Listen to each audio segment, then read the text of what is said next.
Malam ini aku mengantar suamiku ke bandara. Kukira ini hanya perjalanan bisnis biasa. Tapi saat aku akan pulang, putraku yang baru berumur 7 tahun mencengkeram tanganku erat-erat. Dia berbisik, "Ibu, jangan pulang ke rumah. Tadi pagi aku dengar ayah merencanakan sesuatu tentang kita. Tolong, kali ini ibu percaya sama aku." Aku percaya lalu bersembunyi mengintai rumahku dengan kepanikan. Dan ternyata yang kulihat. Sebelum ceritanya dimulai, silakan tulis di kolom komentar dari daerah mana saja teman-teman yang menonton cerita ini. Jangan lupa like dan subscribe agar channel ini bisa semakin berkembang dan bisa mempersembahkan cerita yang lebih menarik lagi. Lampu-lampu terang di terminal keberangkatan Bandara Internasional menusuk mata Alma. Udara dingin dari pendingin ruangan terasa kontras dengan hangatnya pelukan Rendra, suaminya. Di sampingnya, Kiko, putra mereka yang baru berusia 7 tahun, berdiri diam. Tangan kecilnya mencengkeram erat tali ransel bergambar dinosaurus miliknya.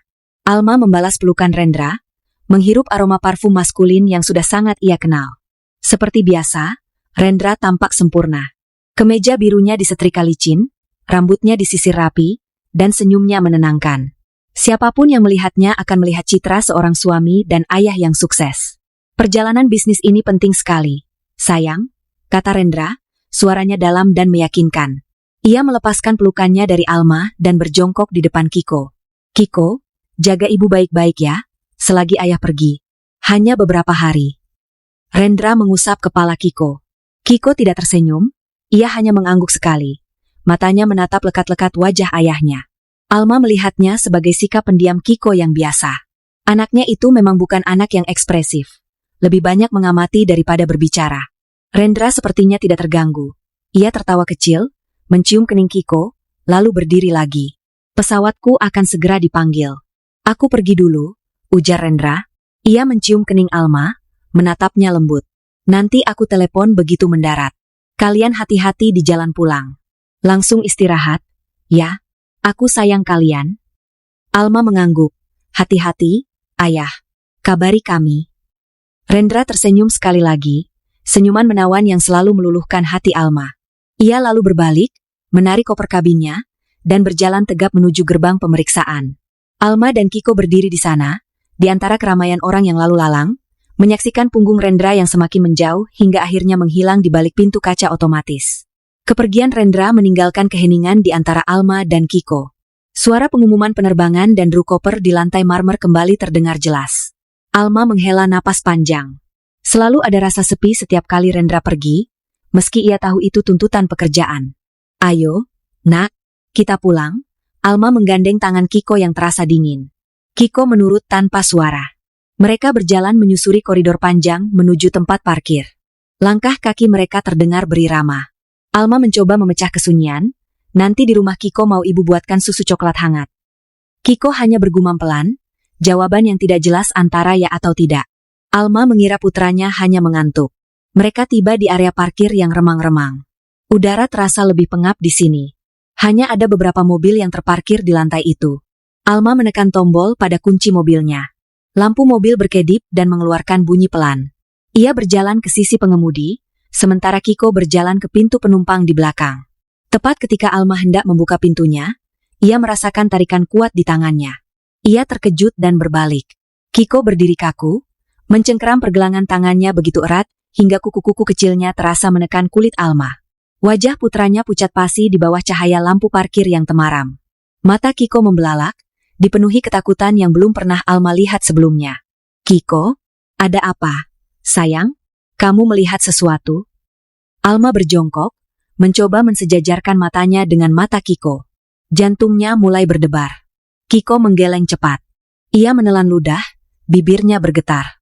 Ia mendekatkan wajahnya ke telinga Alma, suaranya berdesis pelan, nyaris tak terdengar. "Ibu, jangan pulang ke rumah." Alma mengerutkan kening, bingung. "Apa maksudmu?" "Nak, tentu saja kita pulang. Ini sudah malam." Kiko menggeleng lagi, lebih keras. Cengkeramannya semakin kuat. "Tidak, Bu, jangan pulang," bisiknya lagi, kali ini ada nada putus asa dalam suaranya. Tadi pagi aku dengar ayah. Ayah ditelepon di ruang kerjanya. Aku tidak sengaja dengar." Kebingungan Alma mulai bercampur dengan rasa cemas. Dengar apa, Kiko? Kiko menarik napas dalam-dalam, seolah mengumpulkan seluruh keberaniannya. Ayah merencanakan sesuatu tentang kita. Tentang ibu dan aku. Dia bilang, setelah mereka tidur. Dia bilang, pastikan beres. Aku tidak mengerti, Bu. Tapi suaranya tidak seperti ayah. Suaranya menakutkan. Air mata mulai menggenang di pelupuk mata Kiko. Tolong, Bu. Kali ini ibu percaya sama aku. Kalimat terakhir itu menghantam Alma seperti palu godam. Kali ini, Alma terdiam. Ia teringat beberapa minggu lalu ketika Kiko bilang ia melihat seorang pria asing mengawasi rumah mereka dari dalam mobil, tapi Alma mengabaikannya, menganggapnya hanya imajinasi anak-anak. Ia teringat ketika Kiko bilang ia tidak suka paman rekan bisnis ayah yang baru, tapi Alma memintanya untuk tetap sopan. Hati Alma berperang. Di satu sisi, ada logika. Rendra adalah suaminya. Ayah dari Kiko. Pria yang baru saja menciumnya dengan lembut dan berkata, "Aku sayang kalian." Rendra baru saja naik pesawat. Dia akan berada di kota lain. Bagaimana mungkin dia merencanakan sesuatu? Ini pasti hanya kesalahpahaman. Kiko pasti salah dengar. Dia hanya anak-anak yang terlalu lelah dan mungkin merindukan ayahnya. Tapi di sisi lain, ada tatapan mata Kiko. Tatapan itu bukan imajinasi. Itu adalah teror murni. Kiko adalah anak yang pendiam dan logis. Ia bukan anak yang suka mengarang cerita untuk mencari perhatian. Dan desakan dalam bisikannya, "Tolong, kali ini ibu percaya sama aku." Terasa begitu nyata. Alma menatap mata putranya dalam-dalam. Jantungnya berdebar kencang, begitu kencang hingga ia merasa mual. Ia tidak tahu apa yang sedang terjadi. Ia tidak tahu siapa yang harus dipercaya. Suaminya yang sempurna atau putranya yang ketakutan. Tapi jika ada 1% saja kemungkinan Kiko benar, ia tidak akan pernah memaafkan dirinya sendiri jika mengabaikannya. Alma mengangguk pelan, tangannya yang gemetar mengusap air mata di pipi Kiko. "Baik, sayang. Ibu percaya Kiko." Ia tidak tahu apa rencananya. Ia hanya tahu satu hal. Malam ini, mereka tidak akan pulang ke rumah. Alma membuka pintu mobil, membantu Kiko naik ke kursi belakang dan memasang sabuk pengamannya. Ia lalu masuk ke kursi pengemudi. Tangannya gemetar hebat saat memasukkan kunci. Ia menghidupkan mesin. Tapi alih-alih mengarahkan mobil ke jalan keluar menuju rumah mereka, Alma mengemudikannya ke arah yang berlawanan, mencari jalan keluar lain. Ia melaju pelan, keluar dari gedung parkir, dan menyusuri jalan raya. Ia tidak tahu harus kemana. Akhirnya, ia berbelok ke sebuah jalan kecil yang buntu, tidak jauh dari kompleks perumahan mereka. Tempat itu gelap, tersembunyi di balik deretan ruko yang sudah tutup, tapi masih memberikan pemandangan yang cukup jelas ke arah gerbang masuk kompleks mereka. Alma mematikan mesin. "Kita tunggu di sini sebentar," katanya pelan. Keheningan di dalam mobil terasa memekakan telinga. Hanya suara jangkrik dari semak-semak di seberang jalan dan deru napas mereka yang terdengar. Alma mematikan semua lampu di dalam mobil, membuat kegelapan menyelimuti mereka. Kiko duduk diam di kursi belakang, matanya tertuju lurus ke arah gerbang kompleks mereka yang berjarak sekitar 100 meter. Alma sendiri terus-menerus melirik jam digital di dashboard mobil. Pukul 9:40 menit. Pukul 9:50. Setiap menit terasa seperti 1 jam. Keraguan mulai merayapi pikiran Alma. Ia merasa bodoh. Apa yang sedang ia lakukan? Duduk di mobil gelap di jalan buntu bersama putranya yang ketakutan, hanya karena sebuah bisikan yang mungkin salah didengar. Rendra mungkin benar-benar sedang dalam penerbangan bisnis. Mungkin Kiko hanya bermimpi buruk. Alma mulai merasa bersalah telah meragukan suaminya. Ia kedinginan, bukan hanya karena AC mobil yang sudah mati, tapi karena rasa takut yang tidak jelas. "Kiko," bisiknya pelan, suaranya serak. "Mungkin ibu salah. Mungkin kita sebaiknya pulang. Di rumah lebih hangat." Kiko tidak menoleh. Matanya masih terpaku ke depan. "Tunggu, Bu," jawabnya singkat, suaranya tegang. "Sebentar lagi." Ada keyakinan dalam nada suara Kiko yang membuat Alma kembali terdiam. Ia memutuskan untuk menunggu 15 menit lagi. Tepat pukul 10 malam, jam di mana Alma memperkirakan pesawat Rendra seharusnya mendarat di kota tujuan, seberkas cahaya lampu depan mobil muncul dari tikungan. Jantung Alma serasa berhenti berdetak. Ia refleks menunduk, menarik kepala Kiko bersamanya, meskipun jarak mereka cukup jauh. "Jangan bergerak, sayang," bisiknya. Dari celah sempit di antara dashboard dan jendela, Alma mengintip. Sebuah kendaraan berbelok memasuki gerbang kompleks mereka. Itu bukan mobil sedan seperti yang dikendarai tetangga mereka. Itu sebuah van. Van berwarna gelap, tanpa logo atau tulisan apapun di sisinya. Jendela-jendelanya juga gelap. Van itu melaju pelan. Tidak seperti tamu yang terburu-buru, lebih seperti predator yang mengintai. Van itu terus melaju menyusuri jalan utama kompleks, lalu berbelok ke jalan di mana rumah mereka berada. Alma menahan napas. Mobil itu melambat, dan akhirnya berhenti. Tepat di depan gerbang rumah mereka. Rumah nomor 17. Perut Alma terasa melilit. Kebetulan macam apa ini? Mungkin itu petugas perbaikan yang dipanggil Rendra? Tapi pukul 10 malam, menggunakan van tanpa logo, rasa dingin menjalar di tulang punggung Alma. Dua pintu depan van terbuka. Dua sosok pria keluar. Mereka mengenakan pakaian gelap, jaket, dan topi yang menutupi wajah mereka dari penerangan lampu jalan yang redup. Mereka terlihat biasa saja, tidak membawa senjata yang terlihat, yang entah kenapa membuatnya semakin menakutkan. Kedua pria itu berdiri sejenak di depan gerbang, melihat ke kiri dan ke kanan. Jalanan kompleks benar-benar sepi. Sebagian besar tetangga mereka sudah tidur. Alma mengira mereka akan mencoba melompati pagar, atau mungkin mendobrak pintu. Itu akan menjadi perampokan. Ia bisa menelepon polisi dan melaporkan perampokan.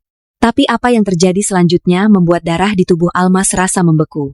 Salah satu pria itu merogoh sakunya. Dia tidak mengeluarkan linggis atau alat pembobol. Dia mengeluarkan sebuah kunci. Kunci gerbang. Pria itu memasukkan kunci ke lubang kunci gerbang mereka. Terdengar bunyi klik pelan yang seolah bergema di keheningan malam. Gerbang terbuka dengan mulus tanpa suara. Tidak mungkin. Desis Alma. Tangannya menutup mulutnya sendiri untuk menahan jeritan. Mereka punya kunci. Pria itu berjalan masuk ke halaman, diikuti temannya. Mereka berjalan ke pintu depan. Dan sekali lagi, pria yang sama mengeluarkan kunci lain. Kunci pintu utama rumah mereka. Dia membukanya semudah Alma melakukannya setiap hari. Pintu terbuka, dan kedua pria itu masuk ke dalam rumah. Mereka menutup pintu di belakang mereka, seolah-olah mereka adalah pemilik rumah itu. Tubuh Alma gemetar hebat. Ini bukan perampokan. Perampok tidak punya kunci duplikat. Kunci duplikat rumah mereka hanya dimiliki oleh dua orang, dirinya dan Rendra. Rendra, suaminya, yang saat ini seharusnya berada ratusan kilometer jauhnya. Rendra yang memberi mereka kunci. Ibu, mereka masuk. Bisik Kiko, suaranya bergetar hebat. Ayah yang menyuruh mereka. Kiko benar, kan, Bu? Alma tidak bisa menjawab. Lidahnya keluh. Realitas menghantamnya dengan kekuatan penuh. Kiko benar. Ini semua nyata. Suaminya telah merencanakan ini. Tapi untuk apa? Apa yang mereka inginkan di dalam sana? Alma memeluk dirinya sendiri, mencoba menghentikan getaran di tubuhnya. Mereka tidak menyalakan lampu utama. Dari tempatnya bersembunyi, Alma bisa melihat berkas-berkas cahaya senter yang kecil menari-nari di balik tirai jendela ruang tamu. Mereka bergerak dengan tenang, metodis. Mereka tahu persis apa yang mereka lakukan. 5 menit berlalu. 10 menit. Alma membeku di tempatnya. Apa yang harus ia lakukan? Menelepon polisi? Apa yang akan ia katakan? Ada orang di rumah saya, tapi mereka masuk pakai kunci yang sepertinya diberikan suami saya. Polisi akan mengira ini adalah perselisihan rumah tangga. Mereka akan datang, mungkin membunyikan bel, dan para pria itu akan kabur. Atau lebih buruk lagi, mereka akan punya cerita yang sudah disiapkan Rendra. Dan Rendra akan tahu bahwa ia dan Kiko selamat. Rendra akan tahu rencananya gagal. Apa yang akan dia lakukan selanjutnya? Alma merasa terjebak. Saat ia sedang dilanda kepanikan, sebuah bau samar tercium masuk melalui ventilasi mobil. Bau yang tajam dan kimiawi. Seperti bensin. Alma menatap Kiko dengan ngeri. Kiko juga menciumnya. Mata anak itu membelalak. Ibu, bau apa itu? Alma tidak menjawab. Matanya terpaku pada jendela kamar tidur Kiko di lantai 2. Tiba-tiba, ada kilatan cahaya dari dalam sana. Bukan cahaya senter. Cahaya yang lebih terang, berwarna oranye kemerahan. Kemudian disusul dari jendela ruang tamu. Sebuah kerlipan kecil, lalu semakin besar. Tirai jendela yang tadinya putih kini berpendar dengan warna jingga yang menakutkan. Api. Mereka membakar rumah kita. Jerit Kiko tertahan. Alma tersentak. Tubuhnya gemetar tak terkendali. Ini bukan perampokan. Ini bukan peringatan. Ini adalah rencana pembunuhan. Rendra tidak hanya ingin mereka keluar dari rumah. Dia ingin mereka mati di dalam sana. Dia ingin mereka terbakar hidup-hidup saat mereka tidur. Perjalanan bisnis itu, pelukan hangat, ciuman di bandara, semuanya adalah alibi. Alibi yang sempurna. Tepat pada saat itu, ponsel di sakunya bergetar. Dengan tangan gemetar, Alma mengambilnya. Sebuah pesan masuk. Dari Rendra. Jantungnya serasa diremas. Ia membuka pesan itu. Isinya singkat, baru mendarat, sayang. Semoga kalian sudah tidur nyenyak. Aku sayang kalian. Alma membekap mulutnya erat-erat, rasa mual yang hebat naik ke tenggorokannya. Ia buru-buru membuka pintu mobil dan muntah di aspal yang dingin. Rasa asam dan pahit memenuhi mulut Alma. Ia terbatuk hebat, bersandar di pintu mobilnya yang terbuka, sementara seluruh isi perutnya tumpah ke aspal yang dingin. Tubuhnya gemetar hebat, bukan lagi karena dingin, tapi karena guncangan yang merobek kesadarannya. Di depannya, rumahnya, tempat ia membesarkan Kiko, tempat ia menyimpan semua kenangan, kini dilalap api. Asap hitam pekat membubung ke langit malam, membawa serta bau bensin yang menyengat dan bau hangus barang-barang yang terbakar. Jendela kamar Kiko di lantai 2 pecah berderai-derai, mengeluarkan lidah api yang menjilat-jilat dinding luar. Itu adalah pemandangan neraka yang nyata. Ibu, ibu. Suara Kiko yang panik dari dalam mobil menyentak Alma kembali. Anaknya itu menempel di kaca jendela belakang, wajah kecilnya basah oleh air mata, matanya membelalak ngeri menatap rumah mereka yang terbakar. Alma buru-buru menyeka mulutnya dengan lengan bajunya. Ia harus kuat. Ia harus membawa Kiko pergi. Ia memaksa kakinya yang terasa seperti jeli untuk bergerak, menutup pintu mobil, dan kembali duduk di belakang kemudi. Tangannya gemetar begitu hebat, hingga ia kesulitan memegang setir. Ia menatap kobaran api itu sekali lagi. Di dalam sana ada foto-foto Kiko saat bayi, ada hijab pemberian ibunya, ada sisa-sisa hidupnya. Semuanya kini menjadi abu. Tiba-tiba, dari kejauhan, terdengar suara sirene. Meraung-raung, semakin dekat. Seseorang pasti telah melihat api itu dan menelepon pemadam kebakaran. Kepanikan baru mencengkeram Alma. Ia melihat ke arah rumahnya. Pintu depan terbuka. Kedua pria berbaju gelap itu berlari keluar. Wajah mereka tidak terlihat jelas dalam kekacauan itu. Mereka tidak terlihat panik, hanya bergerak cepat. Mereka melompat kembali ke dalam van gelap yang menunggu. Tanpa menyalakan lampu depan, van itu meluncur cepat di jalanan kompleks, berbelok di tikungan, dan menghilang. Mereka kabur beberapa saat sebelum truk pemadam kebakaran pertama tiba di gerbang kompleks. Mereka lolos. Alma tahu saat itu juga. Ia tidak bisa ke sana. Ia tidak bisa berlari ke arah petugas pemadam kebakaran sambil menangis dan berteriak bahwa suaminya mencoba membunuhnya. Siapa yang akan percaya? Rendra adalah pengusaha terpandang, anggota dewan komunitas, pria ramah yang selalu menyumbang untuk kegiatan lingkungan. Alma, di sisi lain, akan terlihat seperti wanita histeris yang kehilangan akal sehatnya karena trauma. Dan saksinya, seorang anak laki-laki berusia 7 tahun yang baru saja melihat rumahnya terbakar. Cerita Kiko tentang bisikan di bandara akan dianggap sebagai imajinasi anak-anak, mekanisme pertahanan pikiran yang trauma. Rendra telah merencanakan ini dengan sempurna.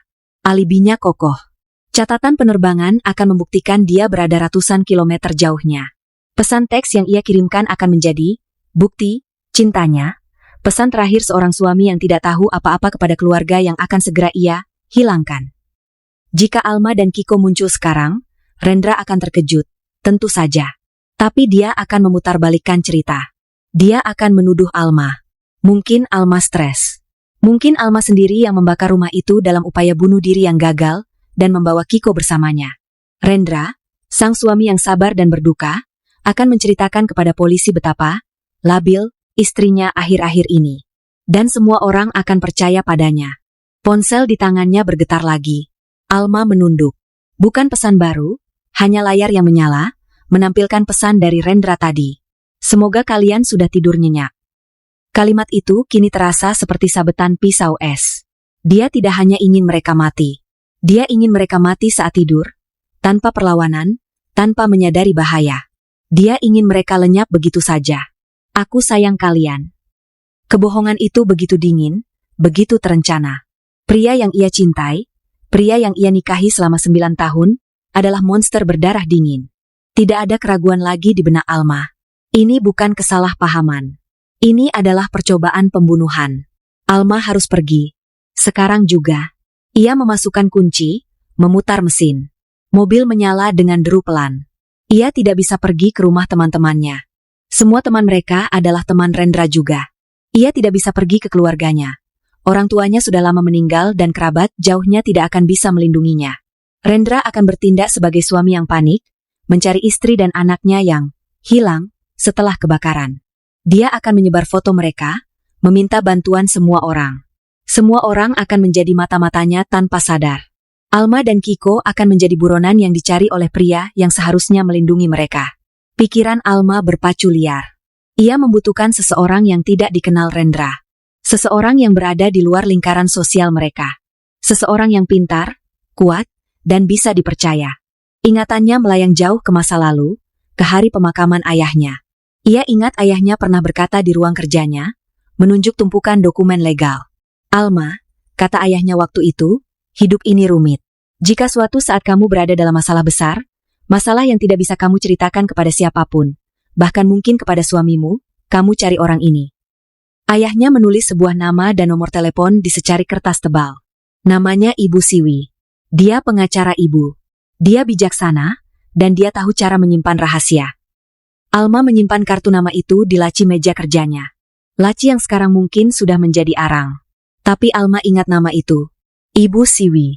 Ia juga samar-samar ingat alamat kantornya di kawasan kota tua. Itu adalah satu-satunya harapannya. Alma memutar setir, menjauh dari jalan buntu itu, mengambil rute memutar yang berlawanan arah dengan rumahnya, menjauhi suara sirene yang semakin banyak. Ia melirik Kiko dari kaca spion. Anaknya itu duduk meringkuk di kursi belakang, terbungkus sabuk pengaman, tidak lagi menangis. Dia hanya menatap lurus ke depan, wajahnya pucat namun tegar. Dia telah menyelamatkan hidup mereka. Alma mengemudi menembus malam. Ia tidak punya apa-apa. Dompetnya, kartu identitasnya, uang tunai, semua ada di dalam tas tangannya di ruang tamu yang terbakar. Yang ia miliki hanyalah ponsel di sakunya, mobil ini, piyama yang ia pakai di balik jaket tipis, dan putranya. Ia terus memantau kaca spion. Setiap ada mobil yang melaju di belakangnya, terutama jika itu van gelap, jantungnya berdebar kencang. Ia merasa seperti mangsa yang sedang diburu. Ia tidak tahu apa yang menantinya di kantor Ibu Siwi, atau apakah wanita tua itu masih ada di sana. Tapi ia tidak punya pilihan lain. Ia harus terus maju, menjauh dari bayang-bayang pria yang ia panggil suami. Mobil Alma berhenti di depan sebuah ruko tua berlantai 2 di kawasan kota yang sepi. Jam di dashboard menunjukkan pukul 1 dini hari. Sebagian besar lampu jalan di area itu mati. Cat di gedung itu sudah mengelupas, dan papan nama di atasnya bertuliskan, Biro Hukum Siwi Frekan, dengan huruf-huruf pudar yang nyaris tak terbaca. Tempat ini tampak seperti sudah ditinggalkan bertahun-tahun lalu. Keraguan kembali menyergap Alma. Apakah ia salah alamat? Apakah wanita ini masih hidup? Ia mematikan mesin, kegelapan dan keheningan langsung menyergap mereka.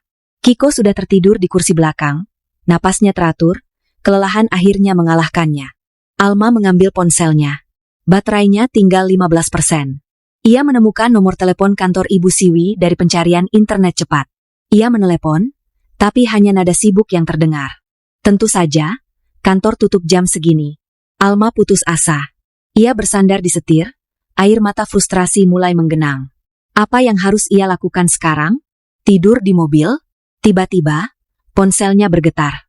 Nomor tidak dikenal meneleponnya. Alma ragu sejenak, takut itu Rendra. Tapi ia tidak punya pilihan.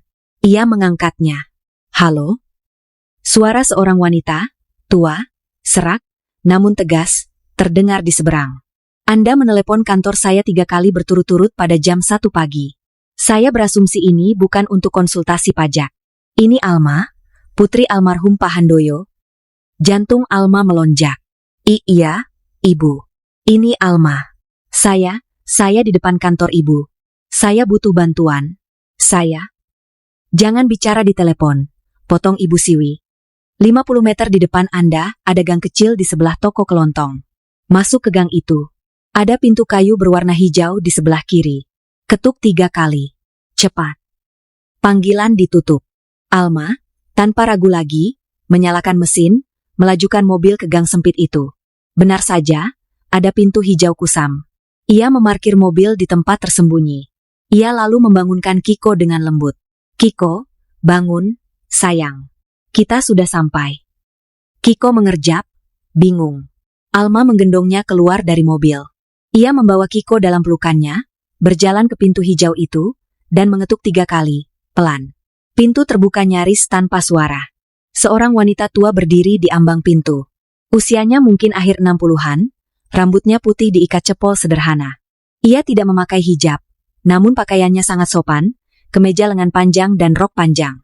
Matanya tajam, menatap Alma dan Kiko dari atas ke bawah. Ia adalah Ibu Siwi. Masuk, katanya singkat. Alma melangkah masuk ruangan yang ternyata adalah apartemen kecil di belakang kantor. Tempat itu rapi, penuh dengan buku dan berkas. Baunya seperti kertas tua dan teh melati. Ibu Siwi mengunci pintu di belakang mereka, memasang 3 slot kunci pengaman yang berbeda. Duduk. Saya buatkan teh, katanya, lebih sebagai perintah daripada tawaran. Alma duduk di sofa yang kaku, Kiko duduk di sebelahnya, memeluk erat lengan ibunya. Ibu Siwi kembali dengan nampan berisi 3 cangkir teh hangat dan sepiring biskuit. Ia memberikan 1 cangkir untuk Alma dan 1 untuk Kiko. Minum dulu, katanya. Lalu ceritakan semuanya. Dari awal, jangan ada yang terlewat. Dan Alma pun bercerita. Ia menceritakan tentang perjalanan bisnis Rendra, bisikan Kiko di bandara, keputusannya untuk tidak pulang. Ia menceritakan tentang van gelap, kunci duplikat, dan api yang melalap rumahnya. Ia menceritakan tentang pesan teks Rendra yang mengerikan, alibi yang sempurna itu. Selama Alma bercerita, Ibu Siwi hanya mendengarkan. Wajahnya tenang, tidak menunjukkan keterkejutan, hanya sesekali mengangguk seolah mengkonfirmasi sesuatu yang sudah ia duga.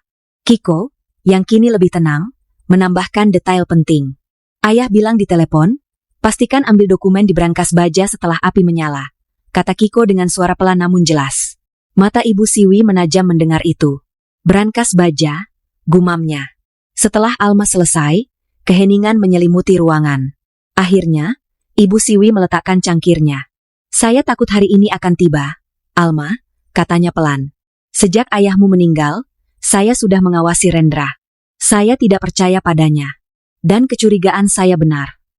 Apa maksud ibu? Tanya Alma, suaranya bergetar.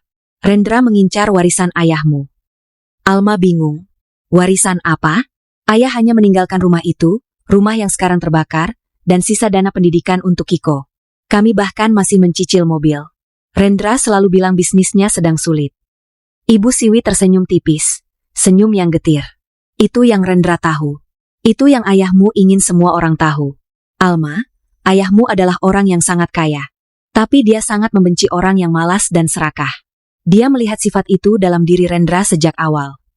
Ibu Siwi berdiri, mengambil sebuah map tebal dari lemari arsip yang terkunci. Ayahmu membuat 2 surat wasiat.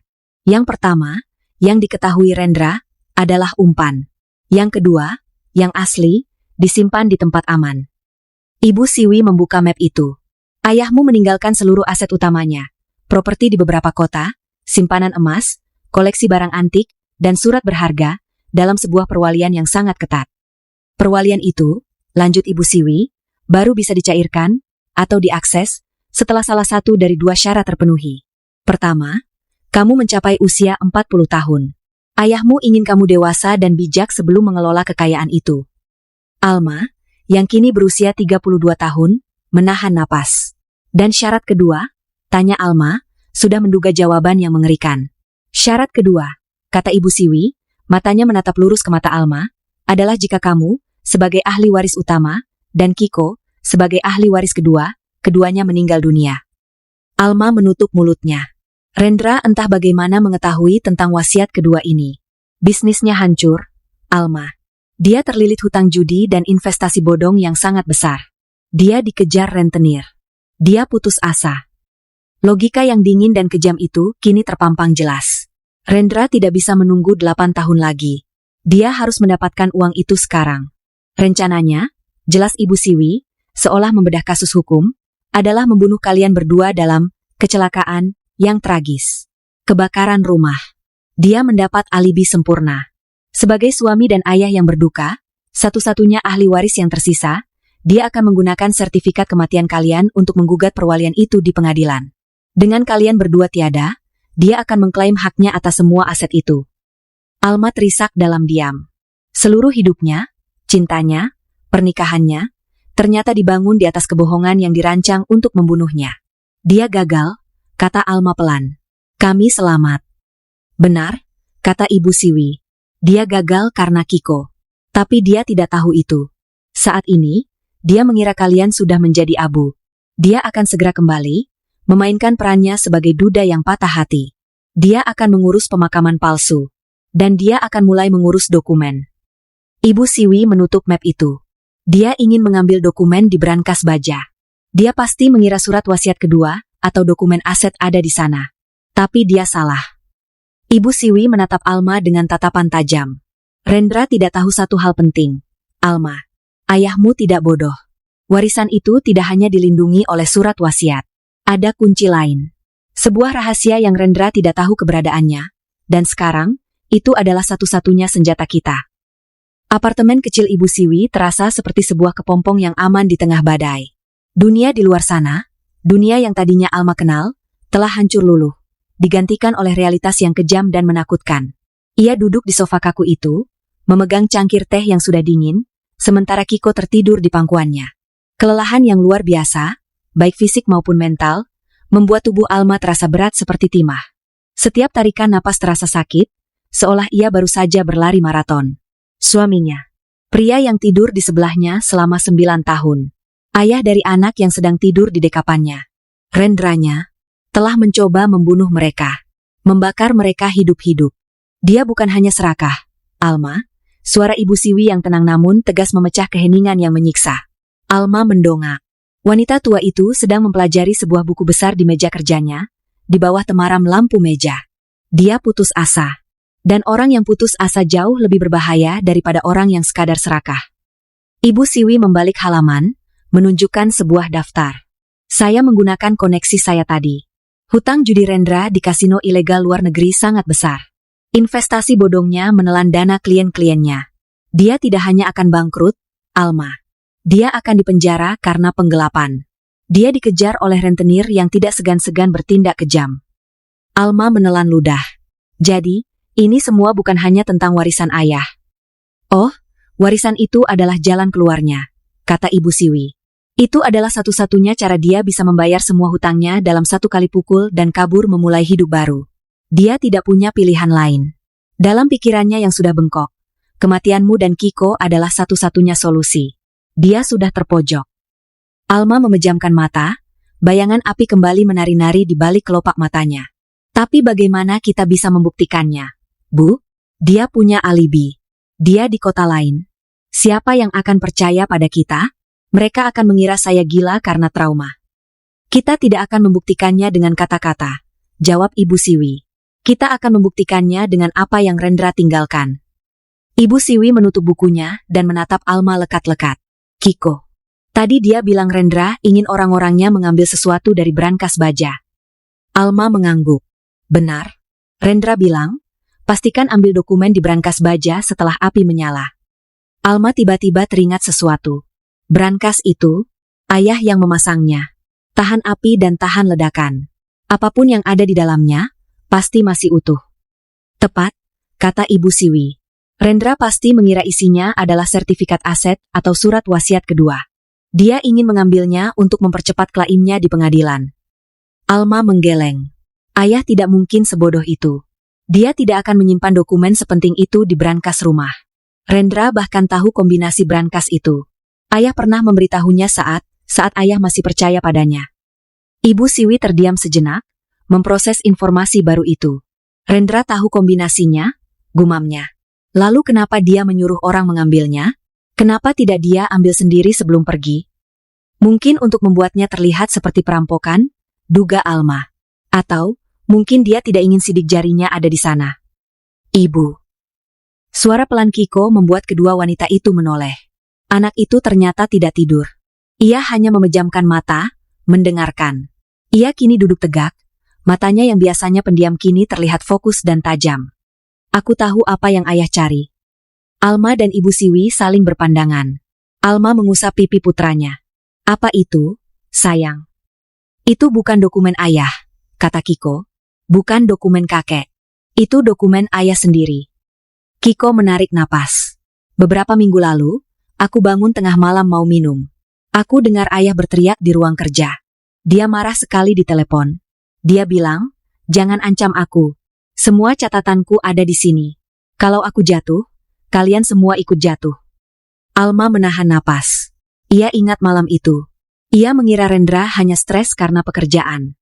Lalu, lanjut Kiko, setelah itu, ayah jadi sering membuka brankas. Aku lihat dari celah pintu. Dia mengeluarkan buku hitam kecil.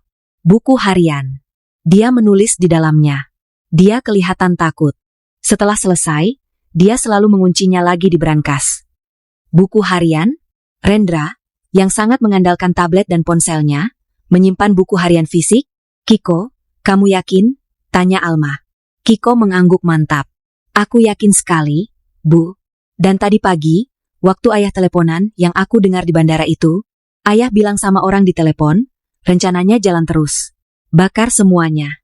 Tapi pastikan kalian ambil buku harian hitam di brankas. Itu asuransiku.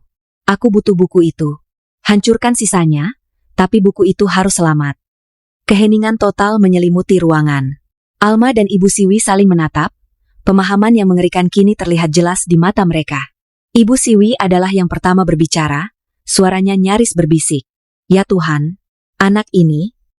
Ibu Siwi menatap Kiko dengan kekaguman. Rendra tidak berusaha mengambil aset, Alma. Dia berusaha mengambil, atau menghancurkan, bukti. Asuransiku. Ulang Alma, otaknya berputar cepat. Dia tidak mempercayai orang-orang yang membakar rumah itu. Dia menyimpan catatan tentang mereka. Rincian hutangnya, nama-nama rentenirnya, mungkin detail rencana pembunuhan ini. Persis, kata Ibu Siwi, matanya kini bersinar dengan energi baru. Dia menyimpan buku itu di brankas tahan api, tempat Raman yang dia tahu. Dia berencana mengambilnya kembali setelah kecelakaan itu, menggunakannya sebagai jaminan agar para rentenir tidak mengejarnya, atau untuk membungkam para pembakar bayaran itu. Dia tidak berniat menghancurkannya. Dia menyebutnya asuransi.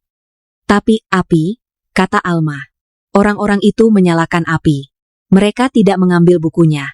Kiko bilang ayah menyuruh mereka mengambilnya setelah api menyala.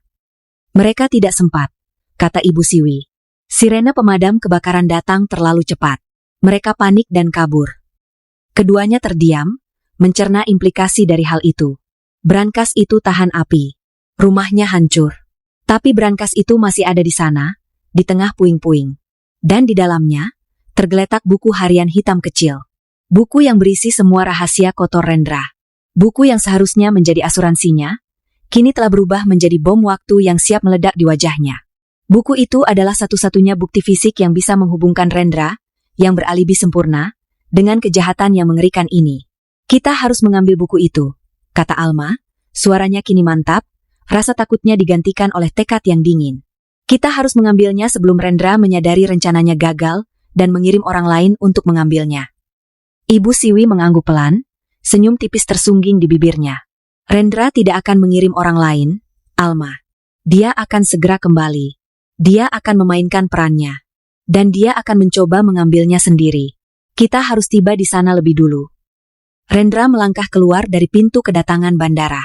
Ia baru saja mendarat di kota tujuan, bisnisnya. Langkahnya tegap, wajahnya tenang. Ia memeriksa jam tangannya. Pukul 10:30 malam. Sempurna. Sesuai jadwal. Ia telah mengirim pesan kepada Alma tepat saat ia mendarat. Alibinya sudah tercatat oleh sistem bandara dan operator seluler. Sekarang, ia hanya perlu menunggu. Ia berjalan ke kafe terdekat di lobi kedatangan, memesan secangkir kopi hitam. Ia duduk di meja sudut, membelakangi keramaian, menghadap ke dinding yang menampilkan layar-layar televisi berisi berita dan jadwal penerbangan. Ia perlu terlihat seperti pebisnis lelah yang sedang bersantai sejenak sebelum menuju hotel. Ia menyeruput kopinya. Pahit. Jantungnya berdebar sedikit lebih cepat dari biasanya, tapi ia mengendalikannya. Ini adalah adrenalin. Semuanya sudah diatur. Para profesional yang ia sewa, pembakar bayaran yang direkomendasikan oleh salah satu rentenirnya, telah memastikan pekerjaan akan bersih. Kebocoran gas. Korsleting listrik. Sesuatu yang tragis dan tidak disengaja. Mereka akan masuk setelah api cukup besar, mengambil buku harian hitam dari brankas yang kombinasinya sudah ia berikan. Buku itu adalah jaminannya. Dengan buku itu, Ia bisa mengendalikan para rentenir. Tanpa buku itu, dia hanya mangsa. Ponselnya di atas meja masih diam. Belum ada panggilan konfirmasi, sudah beres, dari timnya. Rendra mulai merasa sedikit gelisah. Mereka seharusnya menelepon begitu pekerjaan selesai, dan mereka berada di jarak aman. Kenapa mereka belum menelepon? Ia menatap layar ponselnya. Tidak ada sinyal. Tiba-tiba, matanya tertarik pada salah satu layar televisi di dinding. Saluran berita lokal. Ada laporan khusus yang mendesak. Breaking news. Jantung Rendra serasa berhenti berdetak.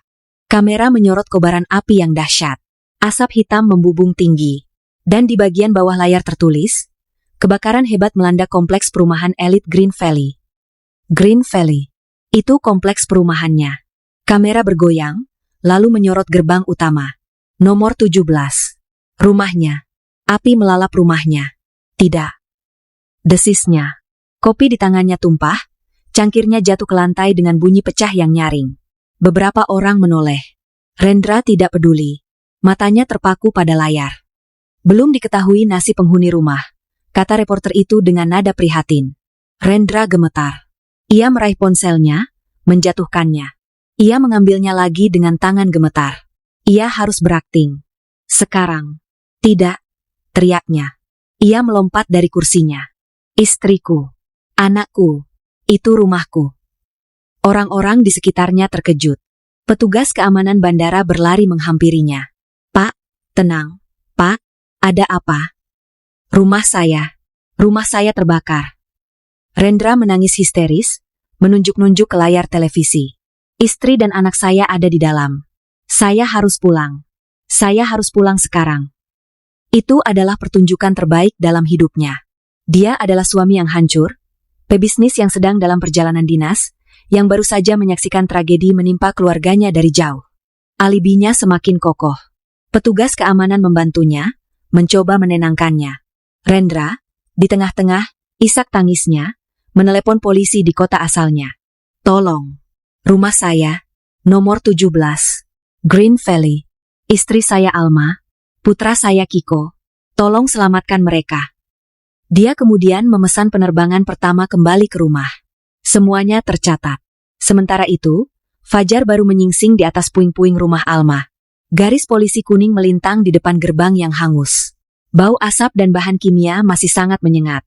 Beberapa petugas pemadam kebakaran masih menyemprotkan air ke bara api yang tersisa. Tim investigasi kebakaran sudah mulai bekerja, menyisir reruntuhan. Di tengah kekacauan itu, sebuah sedan hitam berhenti. Ibu Siwi keluar dengan tenang. Ia mengenakan setelan kerja yang rapi, membawa tas kerja kulit. Ia berjalan lurus ke arah petugas yang berjaga. Selamat pagi, Pak. Saya Ibu Siwi. Saya kuasa hukum dari almarhum Pak Handoyo, pemilik sah properti ini. Saya di sini mewakili kepentingan ahli waris. Petugas itu mengerutkan kening. Ahli waris? Maksud Anda Ibu Alma? Kami belum bisa menemukan beliau. Kami khawatir. Saya mengerti, potong Ibu Siwi dengan nada tenang namun berwibawa. Dan itulah mengapa saya di sini. Ada barang-barang legal dan pribadi yang tersimpan di dalam brankas tahan api di ruang kerja. Mengingat situasinya, saya perlu mengamankan dokumen-dokumen itu segera. Tepat pada saat itu, sebuah taksi berhenti dengan suara decitan rem yang keras. Rendra melompat keluar, penampilannya acak-acakan. Ia belum tidur semalaman. Wajahnya pucat, matanya merah. Ia berlari menerobos garis polisi. Alma, Kiko, teriaknya, suaranya serak. Di mana mereka? Kenapa kalian diam saja? Petugas polisi menahannya. Pak Rendra, tenang, Pak. Kami turut berduka cita. Api terlalu besar. Kami belum menemukan korban. Hati Rendra mencelos. Belum menemukan? Apa maksudnya itu? Seharusnya mereka ada di kamar. Seharusnya tubuh mereka mudah ditemukan. Apakah mereka berhasil kabur? Tidak mungkin. Api terlalu cepat. Kecuali, Rendra menepis pikiran itu. Dia harus fokus pada aktingnya. Dia ambruk di tanah, memukul-mukul aspal. Tidak mungkin. Mereka pasti ada di dalam. Di tengah drama histeris Rendra, Ibu Siwi memberi isyarat kepada dua pria yang datang bersamanya, seorang ahli kunci brankas profesional. Mereka mengabaikan Rendra dan berjalan lurus ke arah runtuhan ruang kerja. Ibu Siwi, ini lokasi kejadian, kata seorang petugas. Tunggu, teriak Rendra, matanya yang panik melihat mereka bergerak ke arah brankas. Dia langsung berdiri. Dia lupa aktingnya sejenak. Apa yang kalian lakukan? Jangan sentuh barang-barang saya. Ibu Siwi berbalik menghadapinya. Wajahnya dingin tak berekspresi. Pak Rendra, saya turut berduka atas kehilangan Anda. Tapi brankas ini adalah milik almarhum Pak Handoyo dan terdaftar atas nama perwalian. Saya di sini untuk mengamankan isinya. Rendra membeku. Dia tidak bisa menghentikannya. Jika dia berteriak bahwa brankas itu miliknya, dia akan terlihat mencurigakan. Jika dia mencoba merebut isinya, dia akan menghancurkan citranya sebagai suami yang berduka. Dia terjebak. Dia hanya bisa berdiri diam, gemetar karena marah dan panik, sementara ahli kunci itu mulai bekerja pada brankas yang menghitam karena jelaga. Panas masih memancar dari logam itu. Ahli kunci itu bekerja dengan cepat dan efisien. Rendra berdoa dalam hati. Semoga buku itu hancur. Semoga apinya terlalu panas. Semoga. Klik. Pintu brankas terbuka dengan desisan pelan. Ibu Siwi melangkah maju, tidak gentar oleh sisa panas. Dia mengenakan sarung tangan, merogoh ke dalam kegelapan brankas. Jantung Rendra serasa berhenti berdetak. Ibu Siwi menarik keluar sebuah kotak logam kecil yang penyok. Dia membukanya. Di dalamnya, sedikit basah oleh uap namun utuh, tergeletak sebuah buku harian bersampul kulit hitam. Ibu Siwi mengambil buku itu. Dia tidak membukanya. Dia hanya memegangnya, lalu memasukkannya dengan aman ke dalam tas kerjanya. Dia menutup tasnya, menguncinya. Lalu, dia menoleh dan menatap lurus ke mata Rendra. Hanya beberapa detik, tapi bagi Rendra rasanya selamanya. Mata wanita tua itu seolah berkata, permainanmu sudah selesai. Rendra menyadari saat itu juga. Rencananya tidak hanya gagal. Rencananya telah berbalik 180 derajat. Asuransi yang seharusnya menyelamatkannya, kini telah menjadi bukti yang akan menghancurkannya. Dan buku itu ada di tangan satu-satunya orang di dunia yang tidak bisa ia beli, intimidasi, atau bohongi. Di dalam keheningan apartemen Ibu Siwi, hanya terdengar suara lembaran kertas yang dibalik. Fajar telah menyingsing. Namun bagi Alma, malam panjang itu belum juga berakhir. Kiko tidur pulas di kamar tidur kecil, akhirnya menyerah pada kelelahan. Alma duduk di seberang Ibu Siwi di meja dapur, matanya terpaku pada buku harian bersampul kulit hitam yang kini terbuka di bawah lampu. Ibu Siwi telah membacanya selama 1 jam terakhir. Wajahnya tenang namun garis rahangnya mengeras. Akhirnya, wanita tua itu menutup buku itu dengan pelan. Suara sampul yang menutup terdengar seperti pintu penjara yang dibanting. Ini lebih buruk dari yang kita duga, kata Ibu Siwi pelan, suaranya serak. Ia menatap Alma, matanya dipenuhi campuran antara kasihan dan kemarahan yang dingin. Buku ini adalah segalanya. Rendra sangat teliti. Ada tanggal, nama, jumlah. Nama rentenir yang menagihnya. Nama 2 pria yang membakar rumahmu, lengkap dengan jumlah uang muka yang sudah ia transfer. Alma menahan napas. Dia menulis rencana itu. Ibu Siwi mengangguk. Dia tidak menyebutnya pembunuhan. Dia menyebutnya solusi akhir. Dia menulis detail perjalanannya sebagai alibi, tanggal pemesanan tiket, bahkan draft pesan teks yang dia kirimkan padamu. Ibu Siwi mendorong buku itu menjauh seolah benda itu beracun. Dia juga menulis tentangmu. Dia bilang kamu terlalu naif dan mudah percaya. Dia menulis bahwa dia tidak sabar untuk menyelesaikan semua ini dan memulai hidup baru dengan uang warisan ayahmu. Dia bahkan sudah merencanakan liburan ke luar negeri setelah masa berkabungnya selesai. Setiap kata terasa seperti tamparan bagi Alma. Naif. Mudah percaya. Ia telah mencintai seorang pria yang menganggapnya bodoh. Seorang pria yang merencanakan kematiannya sambil tersenyum di meja makan. Air mata yang ia kira sudah kering, kini mengalir lagi. Tapi kali ini, air mata itu terasa panas, bukan karena kesedihan, tapi karena amarah. Kita punya buktinya, kata Alma, suaranya bergetar. Kita bisa ke polisi sekarang. Bisa, kata Ibu Siwi. Dan ini bukti yang sangat kuat. Tapi Rendra cerdik. Dia akan menyewa pengacara terbaik. Dia akan mengklaim buku harian itu palsu, atau ditulis di bawah paksaan. Dia akan menyeret ini selama bertahun-tahun. Para rentenir itu tidak akan bersaksi. Para pembakar bayaran itu sudah menghilang. Wanita tua itu mencondongkan tubuhnya ke depan. Kita tidak hanya ingin dia di penjara, Alma. Kita ingin dia hancur. Kita ingin dia mengakui perbuatannya. Kita perlu menangkapnya saat dia sedang melakukan kejahatan lain. Kejahatan yang tidak bisa dia sangkal. Di seberang kota, di kamar hotel mewah yang dibayar dengan sisa kartu kreditnya, Rendra mondar-mandir seperti binatang yang terperangkap. Pertunjukan duka di lokasi kebakaran telah berjalan baik, tapi sekarang masalah besar muncul. Polisi telah secara resmi menyatakan Alma dan Kiko sebagai orang hilang. Mereka tidak menemukan jasad. Tidak ada gigi, tidak ada tulang, tidak ada apapun di antara puing-puing yang bisa mengkonfirmasi kematian mereka. Tanpa sertifikat kematian, Rendra tidak bisa menyentuh uang asuransi jiwa. Dan yang lebih penting, dia tidak bisa menyentuh perwalian warisan itu. Dia tidak bisa membuktikan kepada pengadilan bahwa ahli waris utama dan kedua telah meninggal. Ponselnya bergetar. Panggilan dari nomor yang tidak dikenal. Jantungnya mencelos. Itu pasti rentenir. Atau lebih buruk lagi, para pembakar bayaran itu. Dia telah gagal membayar sisa uang mereka, karena mereka gagal mengambil buku harian itu. Dia membiarkannya berdering. Dia melempar ponsel itu ke tempat tidur. Dia terjebak. Dia tidak punya uang. Dia tidak punya buku harian itu, yang sekarang ia yakini ada di tangan Ibu Siwi. Dan Alma dan Kiko, dia kini yakin 100% mereka masih hidup. Mereka bersembunyi. Mereka bersembunyi bersama wanita tua licik itu, merencanakan sesuatu. Dia harus mendapatkan uang. Dia harus mendapatkan warisan itu sebelum mereka menggunakannya untuk melawannya. Dia memikirkan semua aset yang dia tahu. Hanya ada satu hal yang selalu Alma bicarakan, peninggalan pribadi dari ayahnya. Sebuah safety deposit box di bank tua di pusat kota. Alma pernah bilang ayahnya menitipkan kenangan masa kecil di sana. Rendra selalu curiga isinya lebih dari itu. Mungkin daftar aset, mungkin sertifikat emas, tapi kota itu ada di bawah nama Alma, dan kuncinya selalu dipakai Alma sebagai liontin di balik hijabnya. Kunci itu sekarang pasti sudah meleleh bersama puing anjing. Sia-sia. Sementara itu, Ibu Siwi sedang menjelaskan rencananya kepada Alma. Ayahmu, Alma, adalah pria yang sangat teliti. Dia tidak hanya meninggalkan wasiat.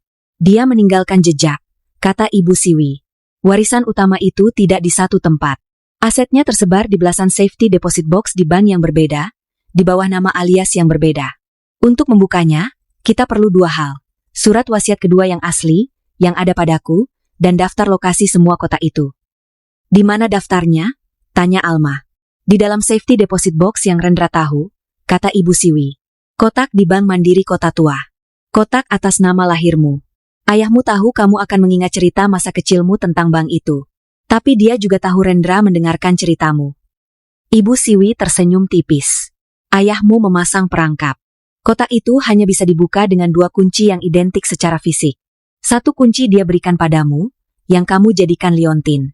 Kunci lainnya dia berikan padaku. Rendra tidak tahu ada kunci kedua. Rencana itu mulai terbentuk di benak Alma. Jadi, lanjut Ibu Siwi, Rendra sekarang putus asa. Dia tahu tentang kotak itu. Dia yakin kotak itu berisi jalan menuju kekayaan. Dia akan melakukan apa saja untuk membukanya. Kita hanya perlu memberinya kesempatan. Rencana Ibu Siwi sederhana namun brilian. Dia memiliki informan, seorang pegawai rendahan di salah satu perusahaan investasi tempat Rendra berhutang, yang juga terlilit hutang judi. Ibu Siwi akan menggunakan orang ini sebagai tikus. Si tikus akan menghubungi Rendra. Ceritanya, dia disewa oleh Alma beberapa hari lalu. Alma terlihat ketakutan dan putus asa. Alma bilang dia dikejar-kejar orang dan harus kabur. Sebelum kabur, Alma menitipkan sesuatu padanya, satu-satunya barang berharga yang berhasil ia selamatkan dari rumah. Sebuah kunci liontin. Si tikus, yang pura-pura tidak tahu apa-apa, akan menawarkan untuk menjual kunci itu kepada Rendra. Dia hanya ingin uang tunai untuk melunasi hutangnya sendiri. 2 hari kemudian, Rendra menerima telepon itu. Dia, yang kini yakin Alma dan Kiko sudah kabur dan tidak akan kembali, melihat ini sebagai satu-satunya jalan keluar.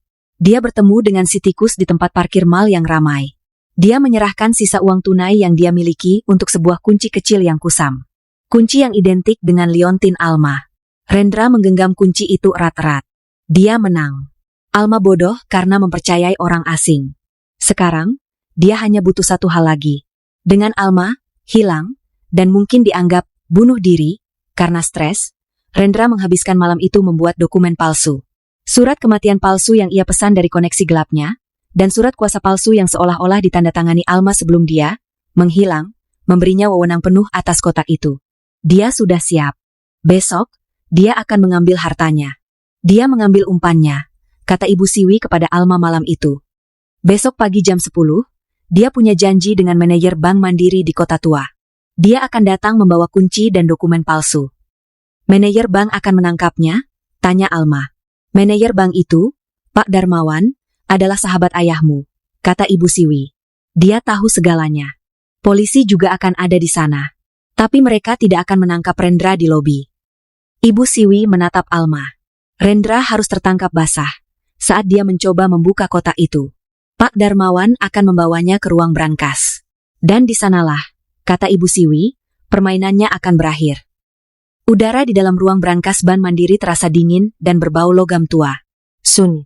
Sangat sunyi, sampai-sampai Alma bisa mendengar detak jantungnya sendiri berdebar kencang di telinganya.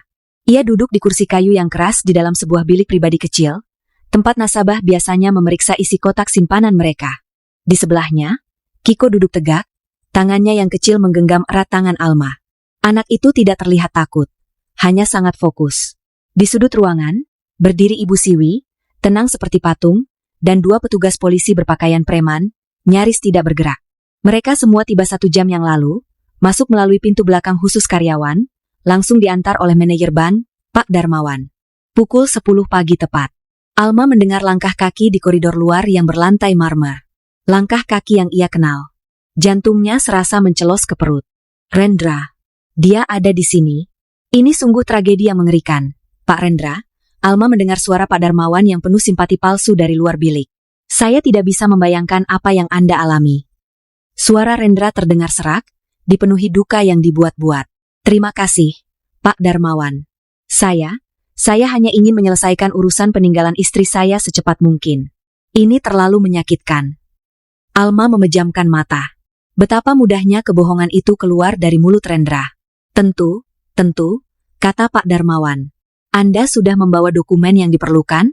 Dan kuncinya? Ya, semuanya ada di sini, jawab Rendra. Terdengar suara kertas dibuka di atas meja logam. Ini surat kematiannya.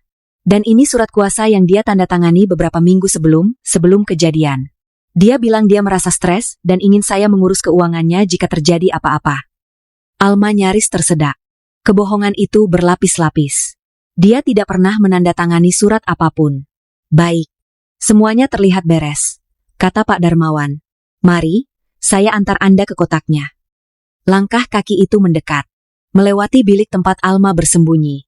Jantung Alma berdebar begitu keras, hingga ia takut Rendra bisa mendengarnya. Kiko meremas tangannya lebih erat. Langkah kaki itu berhenti tepat di luar. Terdengar suara kunci dimasukkan ke lubang kunci. Klik. Ini kunci dari pihak bank, kata Pak Darmawan. Sekarang, silakan gunakan kunci Anda, Pak Rendra. Alma mendengar bunyi logam beradu. Klik. Pintu kotak simpanan itu terbuka. Rendra pasti sedang menahan napasnya, membayangkan tumpukan emas atau sertifikat berharga di dalamnya. Nah, Pak Rendra, kata Pak Darmawan lagi, suaranya masih tenang. Menurut catatan kami, almarhumah Ibu Alma menunjuk seorang wali untuk mendampingi siapapun yang membuka kotak ini. Ini prosedur standar untuk ahli waris. Wali tersebut sudah menunggu di dalam bilik pribadi. Rendra terdengar bingung. Wali? Wali apa? Saya suaminya. Ahli waris kedua, putra saya, dia juga sudah tiada. Ah, ini wali yang ditunjuk oleh ayah almarhumah. Sebenarnya, kata Pak Darmawan, hanya formalitas verifikasi. Silakan masuk, Pak Rendra. Beliau sudah menunggu. Pintu bilik di depan Alma diketuk pelan. Salah satu petugas polisi membukanya dari dalam. Rendra berdiri di ambang pintu, matanya menyipit menyesuaikan diri dengan cahaya yang sedikit lebih redup. Dia terlihat lebih kurus dari seminggu yang lalu. Lingkaran hitam pekat melingkari matanya. Dia tampak lelah dan tegang, tapi ada kilatan keserakahan di matanya. Dia melangkah masuk, mengira akan bertemu seorang pengacara tua atau kerabat jauh. Lalu dia melihatnya. Di seberang meja, duduk istrinya, Alma, mengenakan hijab biru muda yang ia berikan sebagai hadiah ulang tahun. Hidup, bernapas. Menatapnya dengan mata yang tidak lagi dipenuhi cinta, melainkan kebencian yang dingin dan membeku. Di sebelahnya, Kiko, putra yang ia coba bakar di kamar tidurnya. Wajah Rendra runtuh. Itu bukan ekspresi kaget. Itu adalah ekspresi horor murni, seolah dia baru saja melihat hantu. Seluruh darah terkuras dari wajahnya, membuatnya pucat pasi seperti mayat. Bibirnya terbuka, tapi tidak ada suara yang keluar. Dia terhuyung mundur, tangannya terangkat seolah menepis penampakan itu. Keheningan di dalam bilik itu begitu pekat, bisa dipotong dengan pisau. Lalu, suara Kiko yang kecil dan jernih memecahnya. "Cari kami, Ayah." Rendra tersentak, tatapannya beralih ke putranya. Kiko menatapnya tanpa berkedip. Alma perlahan mengangkat tangannya. Di tangannya, tergenggam sebuah benda. Bukan kunci, tapi buku harian bersampul kulit hitam. "Atau, Ayah cari ini," bisik Alma. Kesadaran menghantam Rendra. Ini perangkap. Semuanya jebakan. Kunci, informan, ban. Dia telah dijebak. Naluri mengambil alih. Dia berbalik badan, mencoba kabur keluar dari bilik, keluar dari ruang brankas. Tapi dia tidak bisa bergerak. Dua petugas polisi berpakaian preman yang tadi berdiri diam di sudut, kini telah memegang kedua lengannya dengan cengkraman baja. Pak Darmawan berdiri di ambang pintu, wajahnya yang tadi bersimpati kini berubah dingin. "Rendra," kata Ibu Siwi, melangkah keluar dari bayang-bayang. "Permainanmu sudah selesai." Rendra tidak melawan. Dia hanya terkulai di pegangan petugas. Dia menatap Alma sekali lagi, matanya dipenuhi ketidakpercayaan dan kekalahan total. Dia tidak kalah oleh polisi. Dia tidak kalah oleh Ibu Siwi. Dia dikalahkan oleh istri yang ia anggap naif, dan oleh putranya sendiri yang pendiam. Ruang interogasi di kantor polisi itu terasa dingin dan steril. Dindingnya dicat putih kusam, dan satu-satunya perabotan adalah sebuah meja logam berat dan 3 kursi. Rendra duduk di salah satu kursi, kini telah berganti pakaian dengan seragam tahanan berwarna oranye yang kusam. Wajahnya pucat, namun matanya memancarkan amarah yang tertahan. Dia tidak lagi terlihat seperti suami yang berduka. Dia terlihat seperti penjudi yang baru saja kalah telak dalam pertaruhan terakhirnya.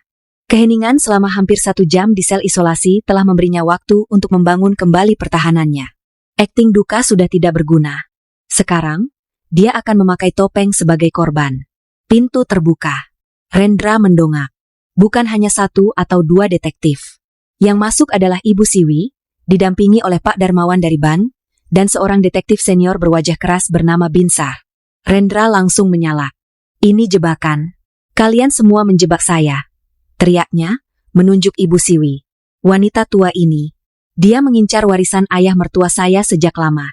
Dia mencuci otak istri saya. Alma labil. Dia pasti bersekongkol dengan wanita ini untuk kabur dan membuat saya terlihat bersalah." Rendra berbicara cepat, nadanya putus asa namun penuh keyakinan palsu. "Saya tidak tahu apa-apa tentang kebakaran itu. Saya ada di luar kota. Saya punya alibi. Ratusan orang melihat saya di bandara. Ratusan orang melihat saya histeris saat melihat berita." Detektif Binsar tidak terkesan. Dia duduk di seberang Rendra, meletakkan sebuah map tipis di atas meja, dan membukanya dengan pelan. "Pak Rendra, kita sudahi saja drama ini," kata Binsar dengan suara berat. "Kita mulai dari yang paling mudah. Ini," dia mengeluarkan lembaran dokumen, "adalah surat kuasa palsu yang Anda berikan kepada Pak Darmawan. Kami sudah memeriksa tanda tangan Alma. Para ahli kami memastikan itu adalah pemalsuan yang sangat baik. Tapi tetap saja palsu." Rendra mendengus. Alma yang memberikannya. Dia bilang dia stres. Dia pasti berbohong sekarang. "Baik," kata Binsar, tidak goyah. "Lalu, ini, surat kematian palsu. Dipesan dari sindikat di pelabuhan. Kami sudah menangkap pembuatnya. Dan dia bersedia bersaksi bahwa Anda yang memesannya." Wajah Rendra sedikit menegang, tapi dia tetap bertahan. "Saya panik. Saya kira mereka sudah meninggal. Saya tidak bisa berpikir jernih."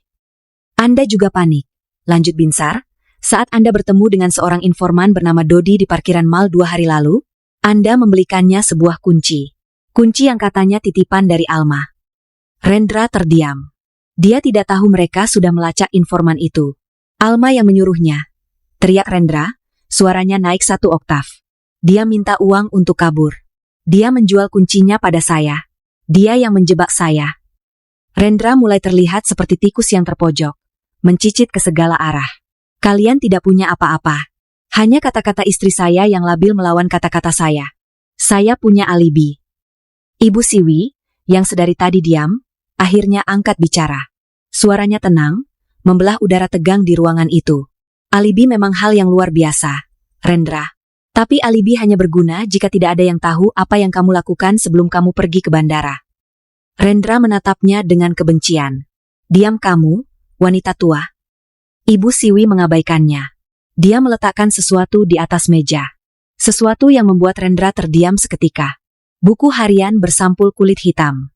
Kami tidak menyangka kamu akan begitu teliti, kata Ibu Siwi. Nama, tanggal, jumlah transfer. Nama kedua pembakar bayaran itu. Rencana untuk mengambil buku ini setelah api menyala. Semuanya ada di sini. Mata Rendra terpaku pada buku itu. Wajahnya kejang. Tapi dia masih berusaha. Itu bukan buku saya. Saya tidak tahu apa itu. Kalian yang menaruhnya di brankas. Kalian menjebak saya. Detektif Binsar menggeleng pelan. Buku harian ini, Pak Rendra, hanya pelengkap. Cherry di atas kue. Kami bahkan tidak membutuhkannya untuk menghukum Anda. Rendra tertawa, tawa yang terdengar histeris. Omong kosong. Kalian tidak punya apa-apa lagi. Kalian kalah. Kami memang tidak punya apa-apa lagi, kata Ibu Siwi pelan. Tapi putramu punya. Rendra membeku. Kiko, apa maksudmu? Detektif Binsar memberi isyarat. Seorang petugas lain masuk, membawa laptop dan sebuah proyektor kecil. Petugas itu mengarahkan proyektor ke dinding putih yang kusam. Beberapa minggu lalu, kata Detektif Binsar, putra Anda, Kiko, membeli mainan. Mainan mata-mata. Kamera kecil yang bisa merekam. Anak-anak memang suka hal seperti itu. Rendra mulai gemetar. Dia ingat Kiko memamerkan sebuah mainan robot kecil. Matanya menyala. Dia mengira itu hanya mainan biasa. Kiko curiga padamu, Rendra, kata Ibu Siwi. Dia bilang ayahnya sering marah-marah di telepon. Jadi dia menaruh mainannya di rak buku di ruang kerjamu. Tepat menghadap mejamu. Dia hanya ingin tahu kenapa ayahnya sedih. Detektif Binsar menekan tombol play. Gambarnya sedikit goyah dan beresolusi rendah. Diambil dari sudut rak mainan. Tapi sosok Rendra terlihat jelas, duduk di meja kerjanya, berbicara di telepon. Tanggal dan waktu terekam di sudut layar. 2 hari sebelum kebakaran. Audionya sangat jernih. Rencananya jalan terus. Suara Rendra terdengar di ruangan itu. Tidak ada perubahan. Aku akan berada di bandara saat kejadian. Alibiku aman. Dengar, bakar semuanya. Apartemen, kamar tidur Kiko, kamar utama. Pastikan terlihat seperti kecelakaan. Tapi pastikan kalian ambil buku harian hitam di brankas. Itu asuransiku. Aku butuh buku itu. Rendra berhenti bernapas. Wajahnya kini bukan lagi pucat, tapi seputih dinding di belakangnya. Detektif Binsar tidak berhenti. Dia memutar klip lain. Sehari sebelumnya, Rendra sedang berbicara dengan 2 pria yang membelakanginya. Aku tidak peduli bagaimana caranya, kata Rendra di video itu. Pastikan mereka tidur. Gas, atau apapun. Aku tidak mau ada perlawanan. Begitu Alma dan Kiko beres, aku akan transfer sisa bayarannya. Uang warisan itu akan cair dalam beberapa minggu. Kita semua akan kaya. Laptop dimatikan. Proyektor padam. Ruangan kembali senyap. Tidak ada lagi yang perlu dikatakan. Alibi bandara hancur berkeping-keping. Rekaman itu adalah pengakuan sebelum kejahatan dilakukan. Rendra menatap meja. Bahunya terkulai. Topengnya hancur. Pertahanannya runtuh. Dia tidak menangis. Dia tidak berteriak. Dia hanya mengangkat kepalanya, menatap Ibu Siwi dengan mata yang kosong dan kalah. Saya terpojok. Bisiknya, suaranya parau. Hutang rentenir itu, mereka mengancam akan menyakiti Kiko. Mereka mengancam akan menyakiti Alma. Dia mencoba lagi, satu kebohongan terakhir, mencoba melukis dirinya sebagai korban. Saya melakukan ini untuk melindungi mereka. Ibu Siwi menatapnya dengan dingin. Kamu melakukan ini untuk melindungi dirimu sendiri, Rendra. Kamu mengorbankan mereka untuk menyelamatkan kulitmu. Rendra akhirnya pecah. Dia menundukkan kepalanya ke meja, tubuhnya terguncang oleh isak tangis yang kering dan tanpa air mata. Saya tidak punya pilihan. Saya tidak punya pilihan. Gumamnya berulang kali. Dia telah mengaku. Di ruangan sebelah, di balik kaca satu arah, Alma berdiri mematung. Dia memeluk Kiko erat-erat di dadanya, menutup telinga putranya agar tidak mendengar pengakuan ayahnya. Tapi Alma mendengar semuanya. Setiap kata. Dia melihat pria yang pernah ia cintai, pria yang ia janjikan sehidup semati, runtuh menjadi sosok menyedihkan yang mengorbankan keluarganya demi uang. Tidak ada cinta yang tersisa. Tidak ada kesedihan. Yang ada hanya rasa dingin yang menusuk dan kelegaan yang luar biasa. Semuanya sudah berakhir. Rantai yang mengikatnya pada pria itu telah putus selamanya. Persidangan Rendra berjalan cepat dan menjadi berita utama di seluruh negeri. Kisah tentang suami pengusaha yang beralibi sempurna, istri yang dianggap naif namun selamat, dan seorang putra kecil yang pendiam yang menjadi pahlawan, memikat perhatian publik. Ruang sidang selalu penuh sesak. Namun, Alma dan Kiko tidak pernah hadir. Ibu Siwi yang mewakili mereka, memastikan mereka terlindung dari sirkus media. Bukti yang ada begitu kuat hingga tak terbantahkan. Buku harian hitam, dokumen palsu, kesaksian Pak Darmawan, dan tentu saja, bintang utamanya, rekaman video dari kamera mainan Kiko. Pengacara Rendra mencoba berargumen bahwa rekaman itu ilegal, bahwa Rendra dijebak, bahwa dia berada di bawah tekanan hutang yang ekstrim. Tapi semua itu sia-sia. Hari putusan tiba. Rendra, yang kini terlihat sangat kurus dan menua, berdiri di depan hakim. Wajahnya kosong. Hakim membacakan putusannya dengan suara tegas, menyebut tindakan Rendra sebagai pengkhianatan paling keji terhadap keluarga dan kemanusiaan. Rendra divonis bersalah atas semua dakwaan, perencanaan pembunuhan, percobaan pembunuhan ganda, pembakaran, dan pemalsuan dokumen. Hukumannya, penjara seumur hidup tanpa kemungkinan pembebasan bersyarat. Saat Rendra digiring keluar dari ruang sidang, untuk terakhir kalinya, kilatan kamera menyilaukan wajahnya. Dia tidak lagi terlihat seperti pengusaha sukses. Dia hanyalah seorang kriminal yang kalah. Karma Rendra tidak berhenti di situ. Di dalam penjara, dia bukan siapa-siapa. Dia tidak punya uang untuk membeli perlindungan. Berita tentang pengakuannya, yang merinci nama-nama rentenir dan pembakar bayaran yang ia rekam dalam buku hariannya, telah bocor. Dia telah melanggar kode etik dunia kejahatan. Para rentenir yang ia khianati memiliki koneksi yang kuat di dalam penjara. Hidup Rendra, seperti yang telah direncanakan Ibu Siwi, berubah menjadi neraka di bumi. Dia kehilangan kebebasannya, keluarganya, dan kekayaannya. Dia tidak memiliki apa-apa lagi selain penyesalan dan ketakutan akan hari esok. Beberapa minggu setelah putusan, Alma dan Ibu Siwi kembali ke ruang brankas Bank Mandiri. Kali ini, mereka datang dengan surat perintah pengadilan yang sah dan kunci asli dari Ibu Siwi. Mereka membuka kotak simpanan atas nama Alma. Di dalamnya, tidak ada emas atau perhiasan. Hanya ada sepucuk surat dari ayahnya dan sebuah buku catatan kecil. Surat itu berisi kata-kata cinta dari ayahnya, menjelaskan alasannya menyembunyikan warisan itu. Ayah hanya ingin kamu menemukan kebahagiaanmu sendiri. Nak, bukan kebahagiaan yang dibeli oleh uang. Buku catatan itu adalah kuncinya. Isinya adalah daftar belasan bank lain, nama-nama alias, dan nomor-nomor kotak simpanan yang tersebar di seluruh negeri. Itu adalah peta harta karun yang ditinggalkan ayahnya. Butuh waktu berbulan-bulan bagi Ibu Siwi untuk mencairkan semuanya secara legal. Warisan itu jauh lebih besar dari yang pernah dibayangkan Alma. Kekayaan yang bisa menghidupinya dan Kiko selama 100 generasi. Tapi uang itu terasa berat di tangannya. Itu adalah uang yang hampir merenggut nyawa mereka. Alma mengambil keputusan. Dia menjual semua sisa aset yang pernah berhubungan dengan Rendra, menyumbangkan hasilnya ke panti asuhan. Dia tidak mau menyentuh sepeser pun uang kotor itu. Dia hanya akan menggunakan warisan bersih dari ayahnya. 1 tahun berlalu. Suara tawa anak-anak terdengar di taman yang asri. Ini bukan di kompleks perumahan mewah. Ini adalah rumah baru yang sederhana namun hangat di pinggir kota. Jauh dari kenangan buruk. Alma duduk di teras, mengenakan hijab berwarna cerah, mengaduk teh melati. Dia terlihat tenang. Garis-garis ketegangan di wajahnya telah memudar. Kiko, yang kini berusia 8 tahun, berlari di taman, mengejar kupu-kupu. Dia masih menjalani terapi, tapi mimpi buruknya sudah berkurang. Dia lebih banyak bicara sekarang. Dia lebih banyak tersenyum. Alma tidak hanya duduk diam menikmati kekayaannya. Di pusat kota, sebuah gedung baru telah dibuka. Papannya bertuliskan, Yayasan Warisan Handoyo.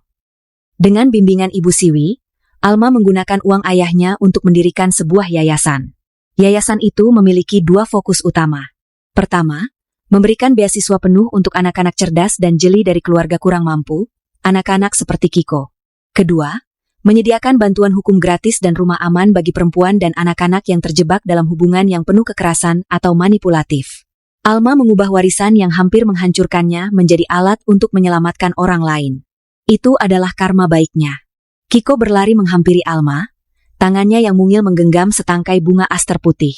Dia memberikannya kepada ibunya. Untuk ibu, katanya, tersenyum lebar. Alma mengambil bunga itu, hatinya menghangat. Terima kasih, sayang. Kiko memeluk ibunya. Terima kasih sudah percaya padaku, ibu. Alma membalas pelukan putranya erat-erat, mencium puncak kepalanya. Kata-kata itu, yang dulu diucapkan dalam ketakutan di bandara, kini diucapkan dalam kedamaian. Ibu yang berterima kasih, bisik Alma. Kamu adalah pahlawan ibu. Kamu menyelamatkan kita. Mereka duduk bersama di teras, memandangi taman mereka yang bermandikan sinar matahari sore. Bayang-bayang Rendra telah lenyap. Api telah padam. Yang tersisa hanyalah fajar yang baru, masa depan yang aman, dan cinta seorang ibu dan anak yang telah teruji oleh api dan keluar sebagai pemenang.